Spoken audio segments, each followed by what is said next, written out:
Welcome back to Murder with the Missus. I'm Darren. And I'm Amy. And today we're going to tell you about Jason Levesque. Don't forget to smash that like button. Check out the description for the links of all of our podcast platforms, Cash App, and Buy Me a Coffee. Like, share, subscribe, and don't forget to tell your friends. Do not forget to tell your friends. You need to just put that in the beginning intro. Yeah. Do not. Do not. All right. Do not short your friends. Don't. I mean, they deserve to know too. Yeah. They should be able to enjoy this too. Exactly. All of this. All of that. All of this. All of Sorry.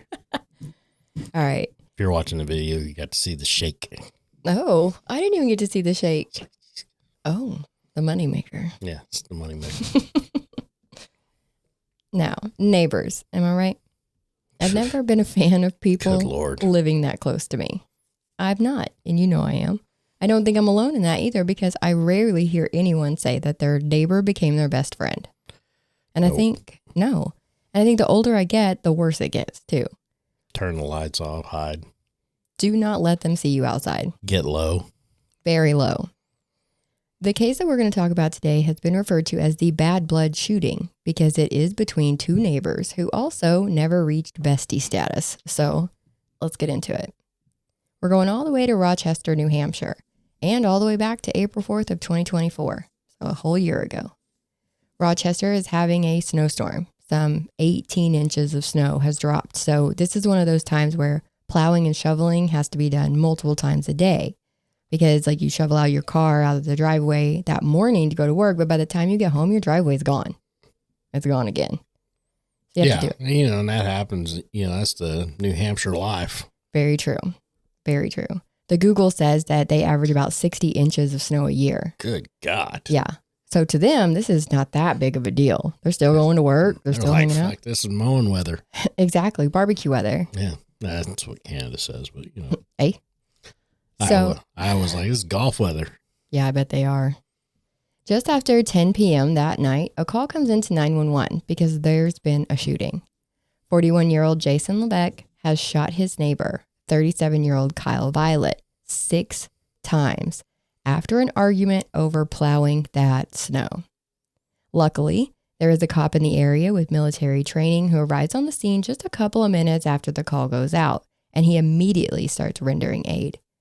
The first thing he sees when he looks at Kyle is that he has been shot in the face. They do what they can at the scene to get him ready for transport, and he is taken to Frisbee Hospital. He is admitted at 10:30, and he is still alive. He is anxious, pale, confused. His blood pressure is critically low, obviously, but alive. They have to paralyze him, sedate him, and put him on a ventilator. They're doing mass blood transfusions, and they have to put in a chest tube. He has 2 gunshot wounds to the left chest, one that is just below the clavicle and one under the left lateral chest wall. He has a shot to the lower abdomen, just inside of the hip bone, somewhat involving this left scrotum and penis, one to the jaw, and one to each buttock. Not the nuts. They got the nuts. Oh, my God. Yeah, it's pretty bad. He's had 2 units of blood within 10 minutes of getting there. And he was only there for 45 minutes because he was transported to Portsmouth at 11:15 to get him to a trauma surgeon for immediate surgery. Originally, the CT scan showed that he had no bowel injuries, but they realized that he definitely did. His bowel had been perforated. So he gets that fixed at Portsmouth, where they take out part of his intestine, lower bowel, the scrotum, and the left testicle. They also had to put in a second chest tube. He has bullet fragments everywhere. And he's got a pneumothorax, a hemothorax, so that's where there's blood and air outside of the lungs. And don't forget that he's been shot in the jaw. He had a mandibular fracture and pulmonary hemorrhaging. So your carotid is at your jaw, and it splits into 2 different arteries at that part. And his external artery, the one that goes to your face, had been cut in half. Portsmouth is a level 2 trauma center, so they were able to fix the bowel and things like that. But for that artery, they needed to have it repaired, and that required a vascular surgeon. So he then had to be medevaced to Boston for surgery on that because they are a level 1.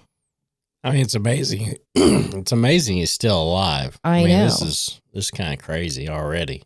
Yes. You just jumped right into it. I did. And everything else. I did. I'm like, right out the gate. Let's talk about it. Just this shock. Dude's having a bad day. This is a shitty day. Poof. Dozens of doctors had to work on him to keep him alive. He was in ICU for over a month, but one of the doctor's summaries in his file said, the injuries caused a high level of complex decision-making to assess, manipulate, and support treatment of vital system organ failure. Like the way the prosecutor described this is he was as close to death as you can get without having a funeral. Like he was knocking on the door. He is in a wheelchair now and still has a bullet in his neck, near his pelvis, and near his heart, according to him. Because remember, we've talked about that before. If they don't have to take it out or it's too dangerous to take it out, they will not. They will just leave it there. Yeah, I mean, because it like shows on TV, where they, these TV shows where they take the time and they're picking every bullet out. Mm-hmm. And in real life or whatever, they don't have the time to do all that because they're trying to save your life. Yes. So they're doing what they have to. Yeah. And sometimes, some get saved or, get left behind. They have to. Yeah. And sometimes it's like in a position where if they pull it, it might be worse. Exactly. For you. And so they just leave it in there and you got to hope for the rest of your life it doesn't come dislodged or something. That'd be my fear. Yeah. Is that I'd just be like on a roller coaster or something one day and all of a sudden that bullet would pop out of its spot. Anyways, he said he is in pain every day. That the bullets shattered when they entered his body, turning 6 shots into basically 11. And I know what you're thinking. What about Jason? Like, he did the shooting. What's he doing? So back at the scene, he actually waited for the cops outside of his house. He actually unloaded the gun into Kyle. So he just removed the clip so it was separate from the gun. He put his extra clip into his bag in the back seat, and he was very cooperative with the police. He wouldn't actually get arrested until 4 days later and was charged with attempted second-degree murder, second-degree assault, and reckless conduct. Now, he does claim self-defense, but there were 2 issues with that. 1, Kyle didn't have a weapon, so take that into account. And 2, all of the bullet holes that the doctor mentioned that I just mentioned to you came from behind. So you're shot in the back. He was shot in the back. The entries of the bullet holes came from behind him. And so what we were hearing about it in his chest, in his hip, those were the exit wounds. Gotcha. Yeah. So let's go to court and talk about how we got here. To give you an idea of the area, these houses are close. If you're on the video or if you're listening to the podcast, we've made this our case pick. So you can literally see Jason's house is on the left, Jason's house is on the right and Kyle's is on the left. Yeah. Yeah. So they're very close together and they are right on the road. There's no front yard. So like I say, if you look at them, they're literally separated by by Kyle Violet's driveway. And then there's like this little small patch of grass up against Jason's house. The front of Jason's house is front steps, sidewalk, street. There's literally no space. Now, Jason has lived here for 17 to 18 years at this point. He has a 19-year-old daughter, Kira, who lives there along with his parents, lived there as well at the time of the shooting. And his 5-year-old nephew was also in the house that night visiting. But Jason has been a single dad to Kira since she was in about 8th grade. He's the one taking her to practices and to all of her events. They are very close. About a year and a half before the shooting is when the Violets moved in next door. Now, this is Kyle and his partner of 22 years, Angela. They have a 17-year-old daughter, Kendra, and a younger son, which we don't mention his name because he's still a minor. Yeah. But they didn't want to. So when they moved from Farmington to Rochester, the kids didn't want to leave their school or their friends Kendra was about to go into her senior year. She really didn't want to have to spend 1 year getting to know a new school on top of trying to graduate and deal with all the senior year stuff. So they would stay with their grandparents in Farmington, and they would come to Rochester on the weekends and breaks to stay with their mom and dad. So with all the snow at this time, the kids were out of school. So they too were home the night of the shooting. So both houses were full. Both houses were full up. Yeah. You got people everywhere. And Jason works as a snow plower. So he drives he couldn't remember if it was a 2019 or 2021 Ford F550 turbo diesel with a 9.5-foot plow on the front and a box spreader for salt. He said that he found out at 6 p.m. the day before that he had to go in for a plowing shift at 10 p.m. Then he worked for a 24-hour shift with no breaks. Now, a lot of people have disputed this version because it's kind of against the law to work somebody 24 hours without a break or lunch or, some type of reprise, whatever, some type of break. You can't just work 24 hours straight. But he says he did. Now, on his way home, it's about 9:30, 10 o'clock at night. He picked Kira up and gave her a ride home. So she was working at a pizza place. He stops and gets her so she can safely make it home. When they got to the house, they made a couple of rounds up and down the street in front of his house, so he still had Kira in the plow with him. And this, of course, as you plow, piles up snow, right, in some areas. It's pushing it off the road, but it's got to go somewhere. So it, is piling up on the side. So when Kyle looks out, he sees the snow is piling up at that telephone pole. So you can see that right at the corner of Jason's house is 2 telephone poles, or are 2 telephone poles. And so when he looks out, he sees that, and it's right next to his driveway. So he's getting a little pissed. The Violets would testify that they were waiting for one of Kendra's friends' fathers was going to come and plow their driveway for them so they could get out and go to work the next morning. But remember, it's 10 o'clock at night at this point, so it's getting late, and they figure that he just wasn't going to make it. So now in their mind, they're going to have to shovel all this snow by hand. So seeing Jason pile up more snow was like an oh hell no moment. And that's why Kyle went outside. He was like, this ain't going to work. Yeah. Gotcha. Right.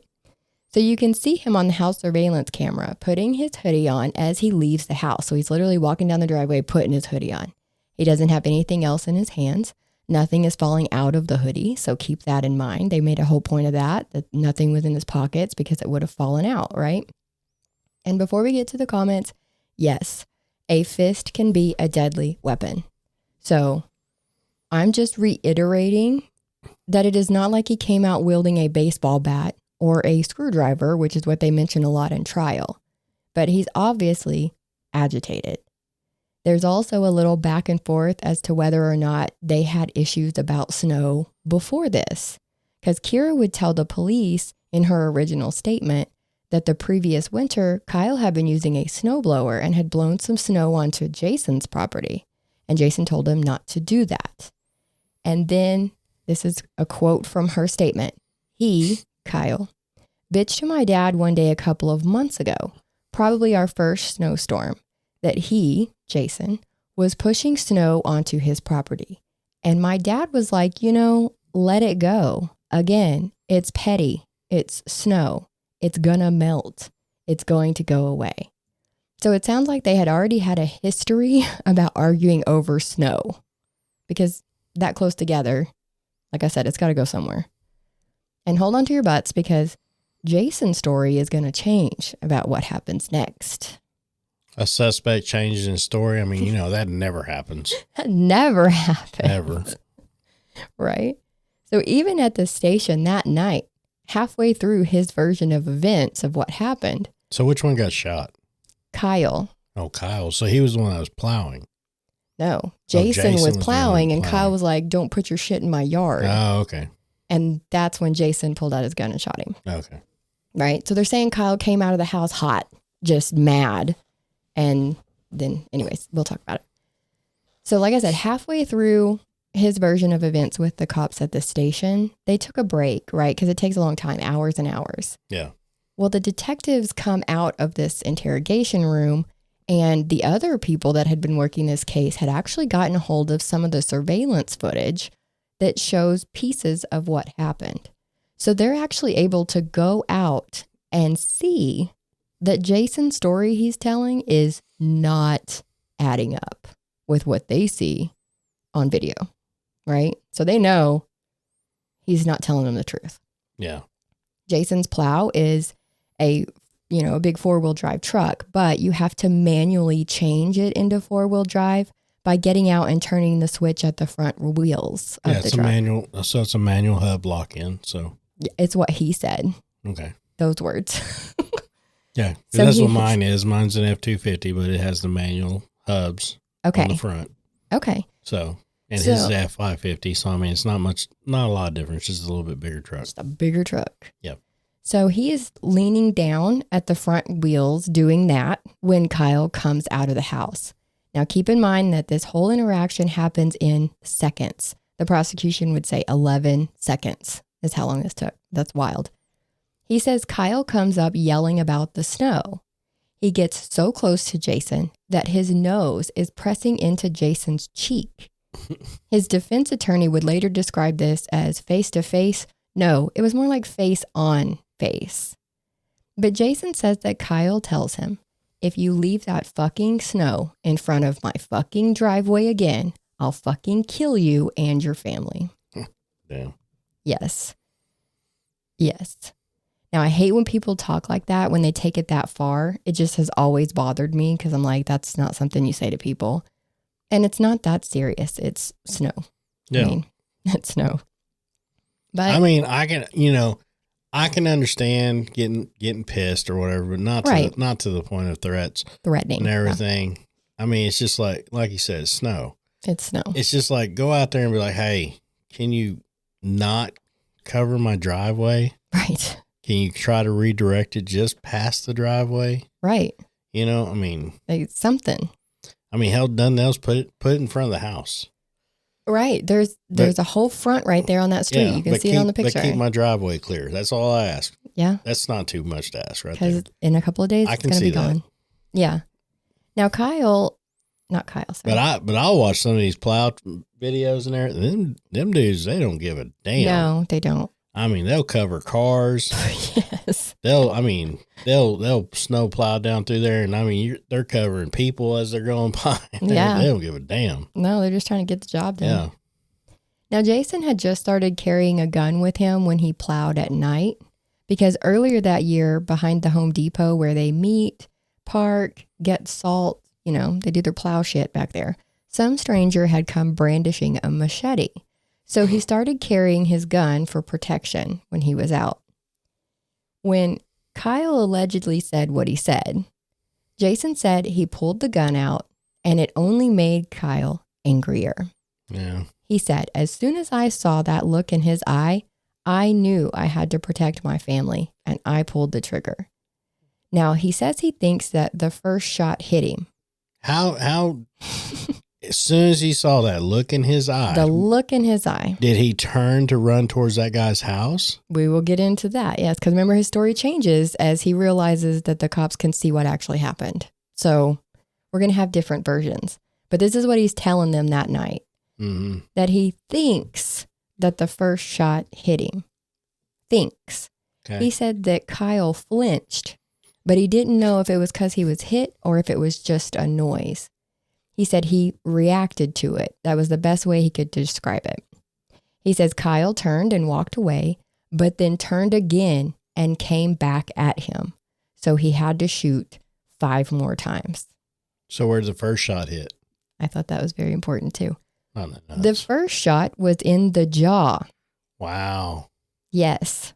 Well, I call bullshit. So he's like, I don't know if it hit him or not. You completely obliterated this man's jaw and you don't think you hit him? Like, I don't know. It could have flinched because of the sound. What? Anyways, I know shock is a powerful thing, but I'm finding it very hard to believe that he was shot in the jaw and barely flinched. Yeah. That might just be me. I can't see that he gets shot in the jaw Mhm. and then turns around and comes back at him. Bum rushes them. Yeah. I could see him running away. Yes. Yes. Not only that, but then they came at you, right? And you have to shoot them 5 more times. Like, there's no way. There's no way. But like I said, he's telling this story and then they take the breaks. The cop sees it on surveillance. And so they're able to, be like, you're wrong. So when they come back in, they know he's telling them bullshit. Now, the surveillance footage itself has not been released. It was shown to the jury in court. So they had like a TV, and the angle from the court TV cameras, you could see like a kind of side view of the TV, but there was also a glare. So it was really hard to make anything out, which is usually how it is. And they don't release everything these days, so I don't know if they'll ever release that footage. But this, to know what really happened, we're going to have to rely on the prosecutor's explanation of it. And so we're going to get into that. But right now, let's take a quick break to hear from our sponsor, and then we'll get into the details. All right. Just hang in with us, and we'll be right back. BRB. Did you hear what happened last night at the laundromat? No, what? Some clothespins held up a couple of shirts. Oh, God. That's a good one. Now, when it's cold outside, do you like to pull out a pair of warm sweatpants straight from the dryer and put them on? Yeah, it's nice and cozy. Wouldn't you rather do that at home and not in a laundromat? Oh, God. If you live in an apartment and need a washer and dryer that only you can use, get a pin. You can go to My Laundry Solutions, the #1 choice for washers and dryer rental. They're in Tulsa, Oklahoma, Springfield, Joplin, and Kansas City, Missouri, Sherman, Dallas, Houston, and Lubbock, Texas. Their newest location is in Fort Worth. They have more locations opening in Texas in 2025 and 2026. No credit check, free service, professional installation, and your account's available online, all for about $1 a day.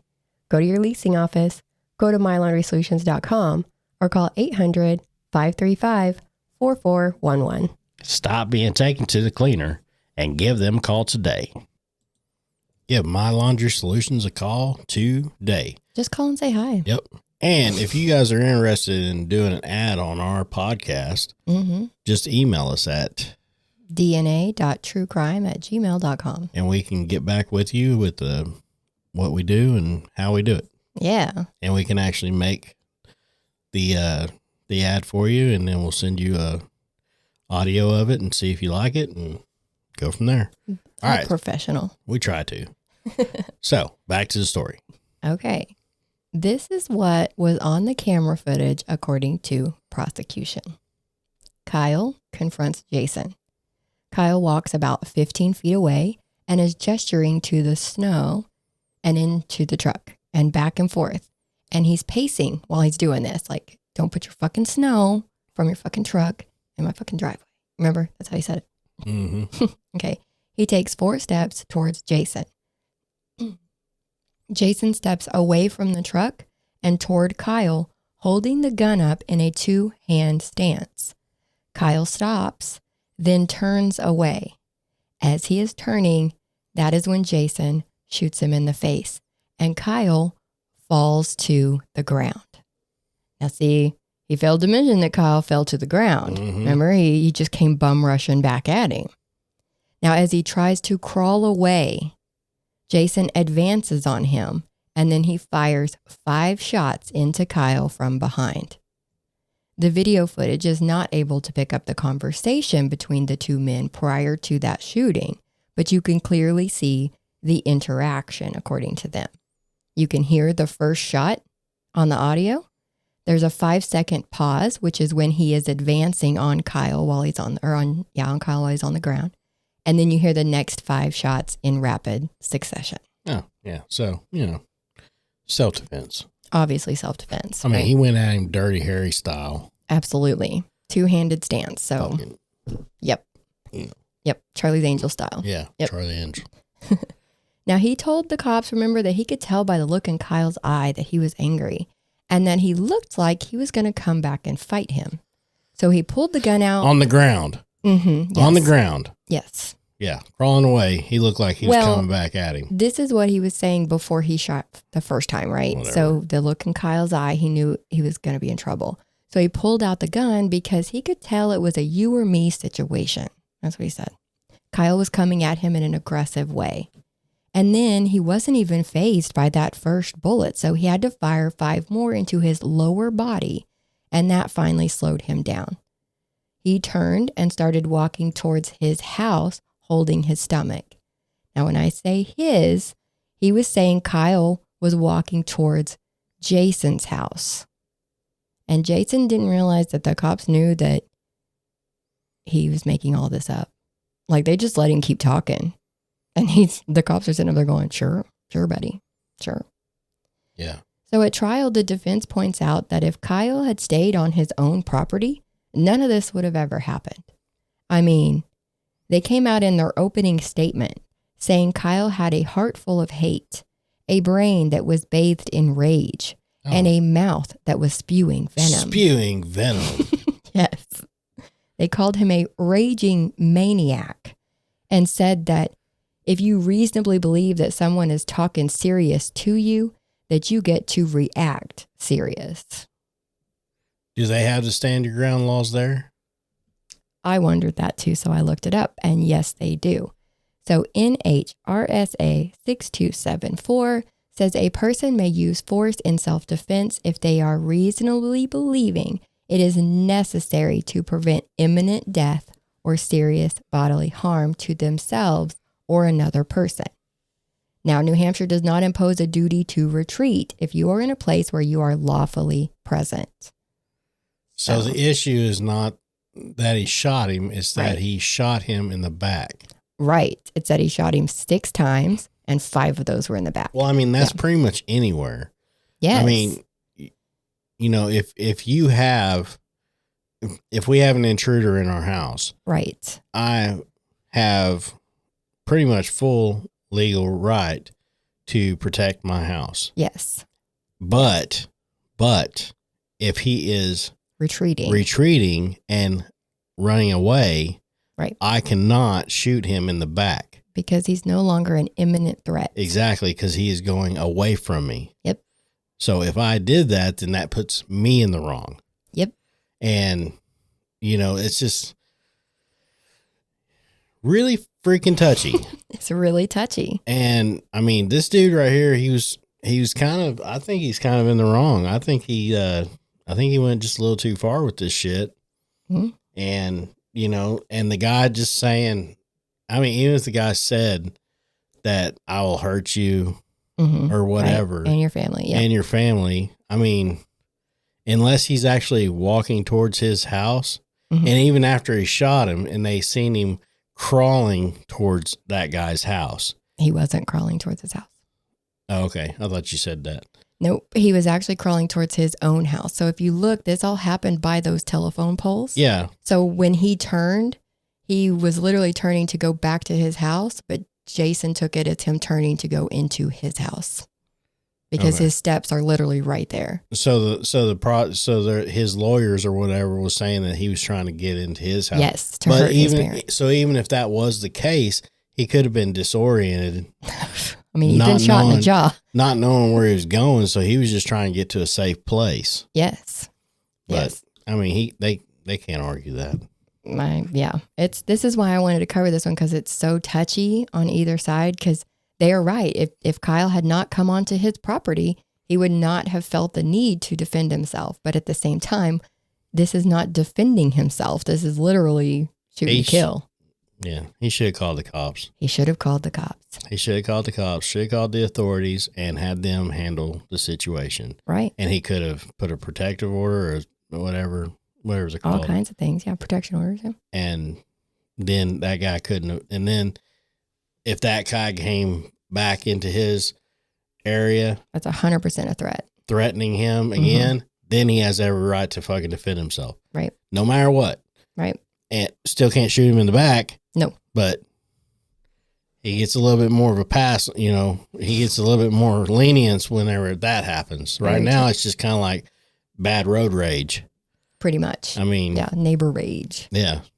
And you also have some witnesses, kind of, because the Violet's camera that caught the audio or that caught part of this video that they were playing, it doesn't show the full picture, of course, because it's on their front door, which is kind of towards the back of their house. So it shows mostly their driveway and then those telephone poles. So you don't see the interaction in front of the house very well. But there was audio from inside the house as well. So we'll talk about that. So when Kyle decided to go outside, Angela went to Kendra's room and told her that he was going to the neighbors to talk about plowing that snow. So the two women come downstairs, and that's when the audio picks them up. You hear Angela say, "Well, there he goes. I don't know. He's all the way up there. He better not do anything stupid. He better not do anything fucking dumb." And then you hear Kendra yell about there being a gun, and then he just shot him. And then you hear the pop, you hear her say, he just shot him, and then you hear the 5 more pops in quick succession.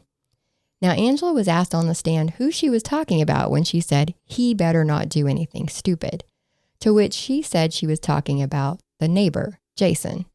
But I don't think anyone actually bought that. The general consensus is that she was talking about her hothead husband or her man, Kyle. Now, after the shots started going off, both women ran outside to Kyle. Now, Kendra ran back in to get towels to try to stop the bleeding, and Angela called 911. And then when Kendra did come back with the towels, she also called 911. So they weren't worried about, getting shot too. I guess not. They ran right out of that house. Yeah. And straight to him. And I probably do the same thing if it was one of you guys.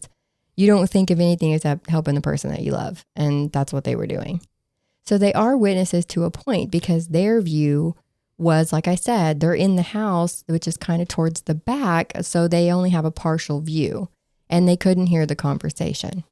But remember that Jason's daughter, Kira, was in the plow truck with him. Mm-hmm. So both of their teenage daughters were technically witnesses to what went down that night. And that's fucking sad. Yeah. But the judge out of nowhere started giving instructions to the jury that sometimes testifying in court is stressful and people can request that they be allowed to have a comfort animal with them when they testify. Oh my God, is this the bunny? I showed you. Oh my gosh. So basically, he's telling them, don't let this comfort animal make you feel any different type of way about the witness or what they say. Basically, ignore it, right? Nothing to see here. But when this girl, Kira, this is Jason's daughter, the defendant, when she gets up on that stand and she pulls out that comfort bunny, yeah, bro. Hey, and don't hate us on this. I would just don't. I don't want to hear the comments on this one. Where you guys like, oh, it's a service animal, all this stuff. It was a comfort animal, Okay, but that's fine. But come on, how am I supposed to ignore a bunny? Yeah. Bro, I would have been like, can I hold the bunny? And like, there's no way I could have ignored that bunny.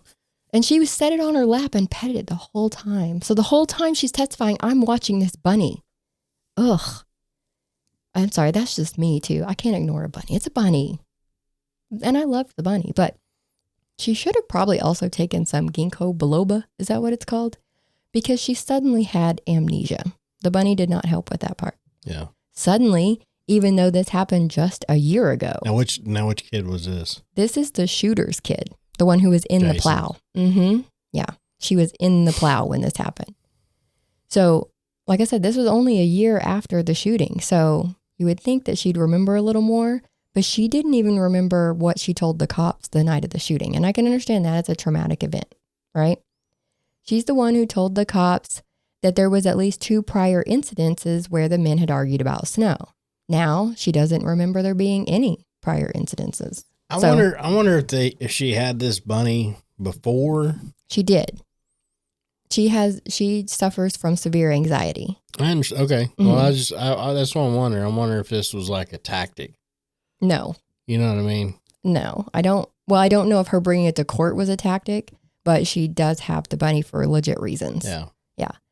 Now, everything they asked her about, she didn't remember. So her whole testimony was basically them showing her transcript from what she had told the police that night. And it was so bad that they had to stop, excuse the jury, and then go through the process of asking her questions to make sure her testimony would even be admissible in court because she was, I don't know, I don't remember that. I don't know, I don't remember that. So they asked her some questions to find out what she remembers. And she says she does remember talking to the cops. She just doesn't remember what else she told them. She does understand that this is a very serious situation and that she believes that what she told the cops in her statement at that time was true. So this was like she said, a high anxiety moment, and she was in fight or flight mode at the time. So that's why she's kind of blocked things out since then. Yeah, how old was she? So she was 19 when the shooting happened, and she's now 20. So she's old enough. The prosecutor, they went ahead and let her testify because they could use her statement. Since she said, I do believe what I said in that statement is true, they were allowed to go ahead and use that statement basically as her testimony. Yeah. Now, the prosecutor asked her if her anxiety would cause her to lie, and she said no. So, okay. Anxiety will cause you to look down and not be present. All kinds of things. It can cause all kinds of things. Yep. So here's her version of events. Her best friend was in the house waiting for her that night.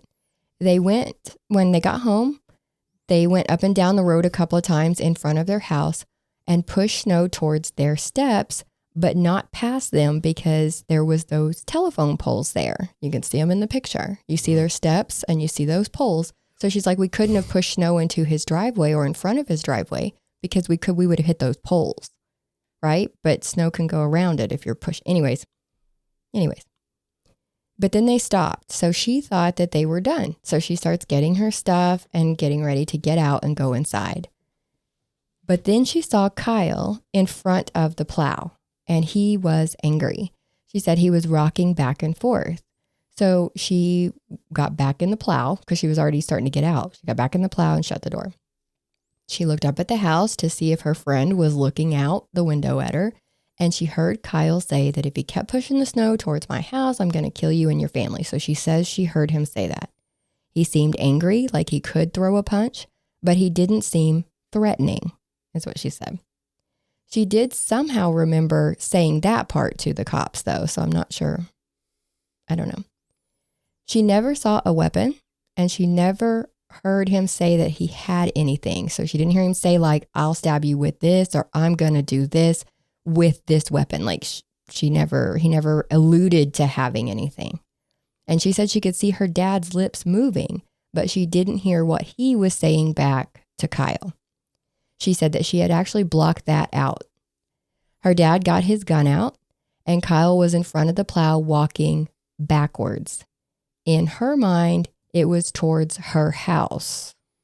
Same direction as his house, basically. Basically, in the area that they're at. Mm-hmm.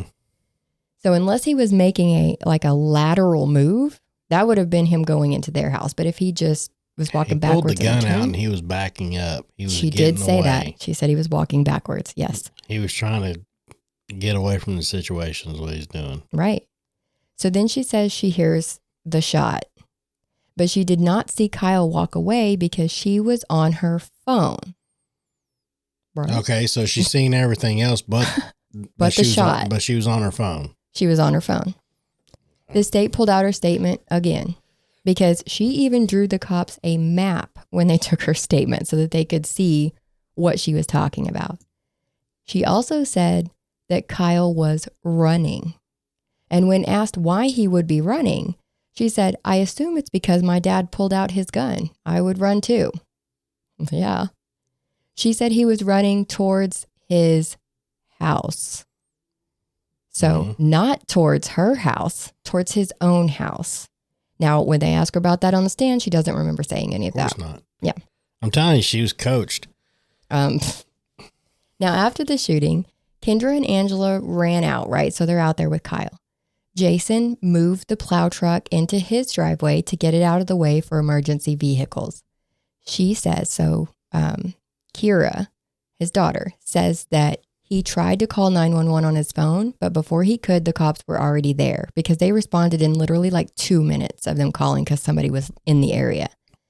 They didn't talk to each other during this whole time, her and her dad. Mm-hmm. So out comes her statement again. And they're like, this is the conversation you told the police that you had with your dad while y'all were sitting in that plow. And she said, Jason asked her, what do I do? She said, what do you mean, what do you do? He said, do we run? And she said, no, we're staying put. He said, yeah, you're probably right. She said, I am right. You don't run. You sit there and you wait. I don't know. Now, he asked if he should call 911, and Kara told him, if you want, I don't know. Like, I literally just got out of work. Like, I'm exhausted. I don't know. This is your path. So he thought about running. See, this is the whole thing. It's so contradictory. And yes. I mean, she's like going back and forth. I mean, on everything. It's just everything. Anyway. This is why it's so hard to get convictions or, get somebody who didn't do something out of it, because there's so many conflicting stories. What do you believe? What do you take into heart? Now, he says, when Jason got on the stand, he said that him saying, should we run, was just an ill-timed joke. Okay. And he had to now have a better story, right? Because his story that he gave the cops doesn't match the footage, and now he knows it. And he's had a year to figure out a story that's going to match that video, right? So. Yeah, but I mean, that's what I'm saying. It's just, but he thought about running. I mean, that's the whole deal. He did think about running. Yeah. He was like, should we run? Now, once you've shot somebody in the face and they're literally leaving a blood smear in the snow trying to get away from you, you have to then describe to people why you chose to make those last 5 shots, right? Because there's no imminent threat. We've talked about that. So his story at trial was that Kyle didn't just threaten his family one time. He kept saying, you don't believe me? Again and again.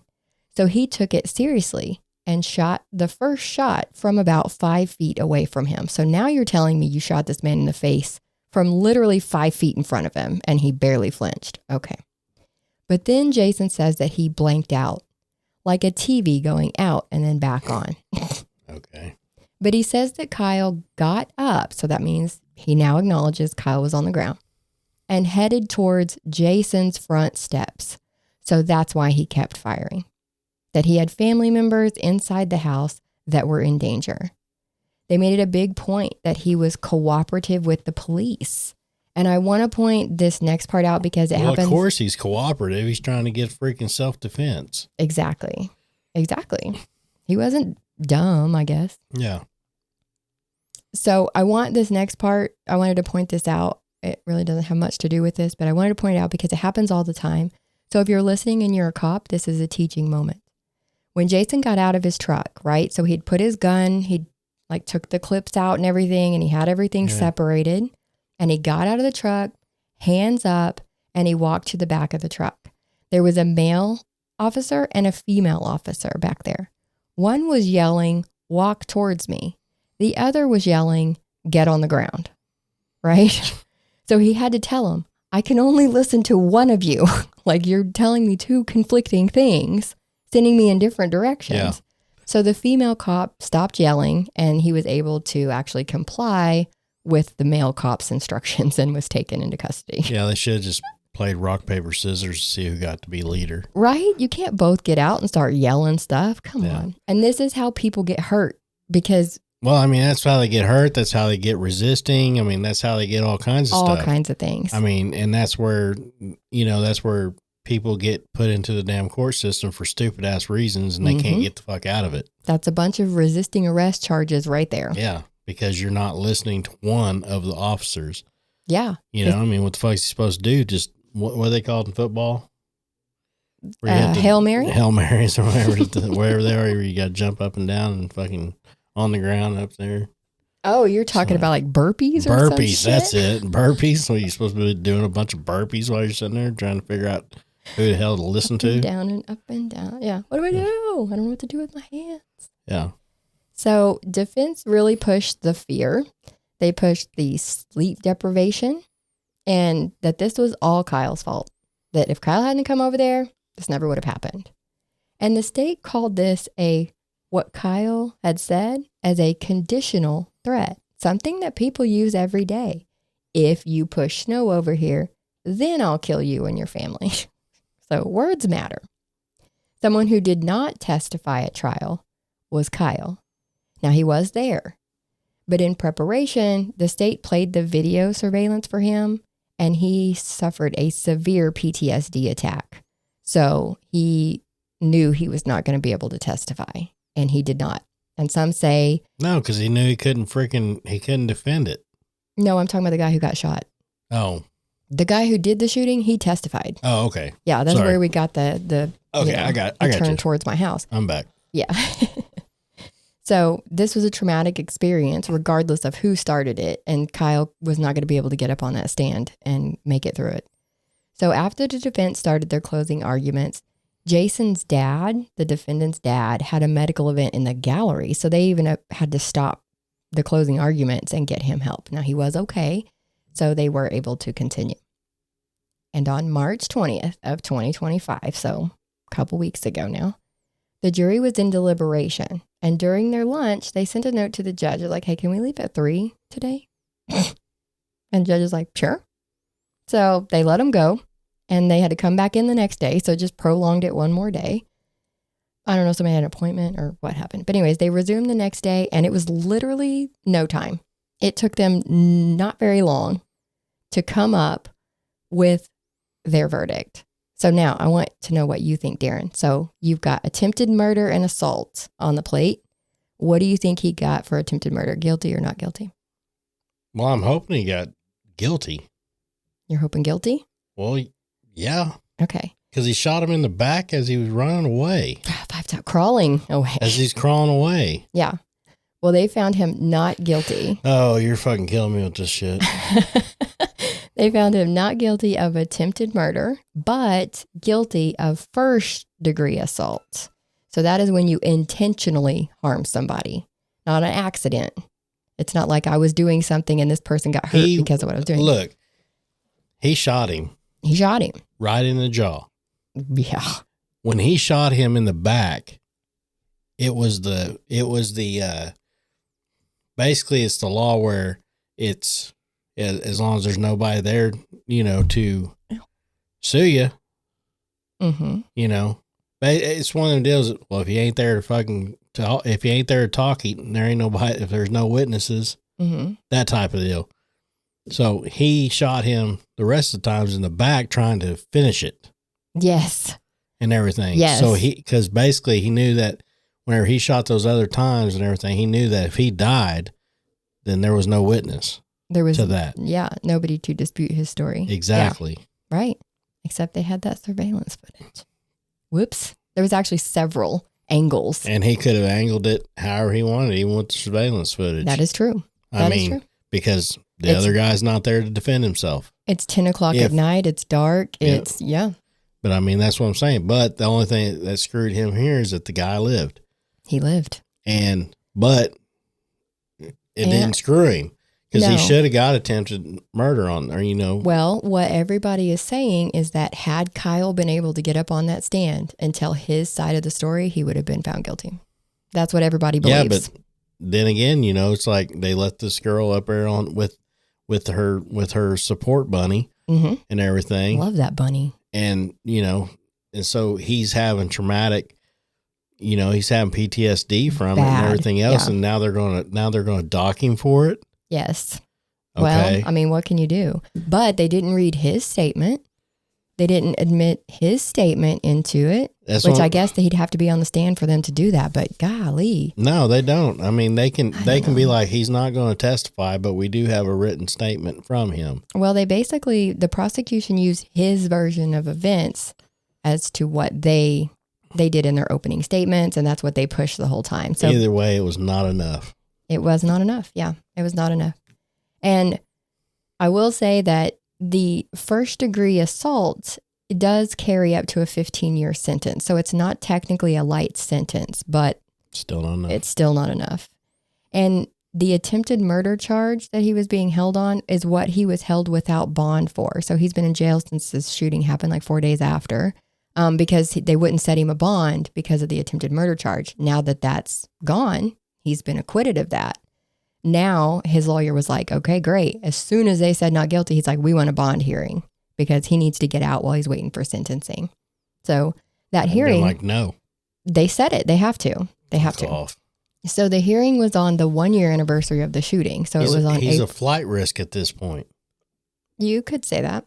I mean, the girl, they was talking about him. Want to run? Want to run? Think we should run? And everything. That's a flight risk. Yeah. Well, listen, I'm not done. Okay. So the hearing was on the 1-year anniversary of the shooting. So that would be April 4th of 2025. Now we're recording this in advance because we got the flu and didn't get to do an episode. So now we're doing a bulk of them. Yeah. So this was literally a couple of days ago. So he had his bond hearing and he was denied bond. Good. So he will stay in jail until he is sentenced on June 23rd. So I don't know what's going to come at the sentencing. Some people think that they're going to give him time served and let him walk, but Well, we'll do an update on this one for sure. we'll definitely be updating this one in June. But it wasn't enough. Right. Well, the defense attorney is saying that family man Jason is not a threat to society or his neighbor Kyle, because you got to think if he gets out on bond, he's going home to right next door to Kyle. Yeah, and then this guy's got to sit there and look at him every day while he's running around in his wheelchair. Yep. You know what I mean? It's just, really? Yeah. No. Yep. Now, the judge felt like that was an incorrect statement, that he would be a detriment to the neighbor Kyle. So he went ahead and did that. Plus, I don't remember them saying this in court too much. Maybe I missed it, but Jason, the shooter, did have a former domestic violence conviction. So he was not even supposed to own a firearm. Huh. Yeah.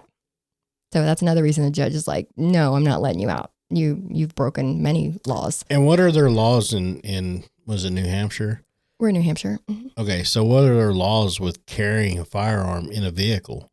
I don't know, because he wasn't supposed to have one at all. Well, because some states will let you have them in your house, but they will not allow you to carry them in a vehicle. Oh, well, in this case, it didn't matter because of his prior conviction. He wasn't allowed to have it anywhere, so they just went with that.